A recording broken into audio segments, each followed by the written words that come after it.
Hi, now in this video we're going to cover the queue methods. So queue method is also known as first in, first out, and it is exactly opposite of what we just did with the previous method, which was the stack method. So stack method was using push and pop, and it was pushing to the end of the array and popping out from the end of the array. Now this one is totally opposite. It will push to the beginning of the array, so to the front of the array, opposite to what just happened with push. Okay, adds any number of arguments to the front of the array, and shift just like pop, but in an opposite way. This method removes the first item in the array and returns as well. Not just that it removes, and you can store it in a variable and then use it later. It returns as well. So it's pretty much similar. So let's give it a try. Variable colors equals, let's create an empty array just like before, and then let's say no need to define the colors. Before we used push, now we can unshift, because we want to push the colors in the front. Okay, so red, blue,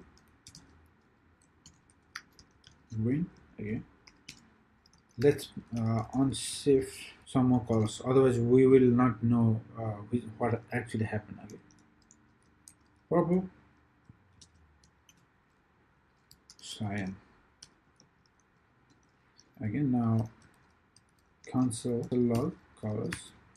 Okay, so first we unshift these colors, so they must be in the front, and then again we unshift these, so purple and cyan should be in the front because they were unshift at the end, and so this should be on the front. Let's see. Yeah, purple and cyan came front, and then red, blue, green later. This came first and this came later. If we were using push, it would be opposite. Okay, so it's pretty straightforward. Now let's do shift as well. Shift will remove the first item, so in this case it should return remove the first item from the original array and return. Okay, so let's do that. Variable removed item equals to colors. Go to the colors array and shift the one that we can try. Remove item. Let's see.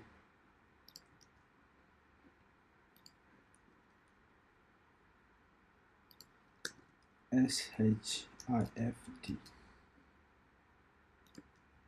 Okay, so cyan, red, blue, and green remains. Cyan, red, and the first one, purple, has been removed. Okay, so exactly like the one we did before, but it happens in the front of the array. So very useful, this method as well.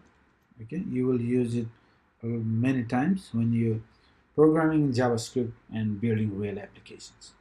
Okay, so the next method we're going to cover is a reordering method using sort and reverse. It's going to be awesome.